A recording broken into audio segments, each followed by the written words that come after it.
দেখুন আমার যেভাবেই আমি জিডি করার পর বা ওসি সাহেব আমাকে এটা জানানোর পর থেকে আমি এখন পর্যন্ত কোনো আপডেট পাইনি যে আসলে যিনি এই ইনফরমেশনটা দিয়েছেন তাকে পাওয়া গেছে কিনা, বা এটার সাথে আসলে কারা কারা জড়িত থাকতে পারে বা আছে, বা আরেকটা বিষয় হচ্ছে কি এই যে থ্রেটটা দিয়েছে এটা কি আসলে রিয়েল থ্রেট না ফেক, এটা এখন পর্যন্ত আমি কোনো আপডেট পাইনি। আমিও ওয়েট করতেছি আপনাদের মতোই, যে কারণ এটার আপডেট না পাওয়া পর্যন্ত তো আমি আমার নেক্সট মুভটা কোন দিকে আমি মুভ করবো এটা আমি নিশ্চিত করতে পারতেছি না। না আসলে সে যেভাবে কথা বলছে আমার যে জায়গাটাতে আমার সন্দেহ হয়েছে বেশি, এটা হচ্ছে গিয়ে যে তার কথা শুনে আমার মনে হয়েছে একেবারে ফেলার মতো না। আর একজন ওসি সাহেবের কাছে যখন মানুষ ফোন দিয়ে বলে তখন সে তো বুঝেই বলতেছে যে এটা পুলিশের কাছে টাচ হয়ে যাচ্ছে,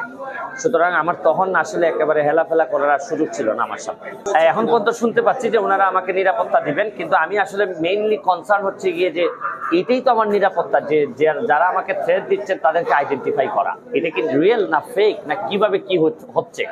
এটা আমার, যেহেতু আমার আপনারা জানেন যে শত্রুর সংখ্যা অনেক বেশি বা মনে করা হয় যে আমার শত্রু অনেক বেশি, সুতরাং আমার তো ওইভাবে গুরুত্ব দিয়ে আগাইতে হচ্ছে। Thank you. না নিরাপদ আসলে ওনাদের একটা ইনকোয়ারি রিপোর্ট আসার আগ পর্যন্ত তো আমি বুঝতে পারতেছি না যে হোয়াট ইজ গোয়িং অন।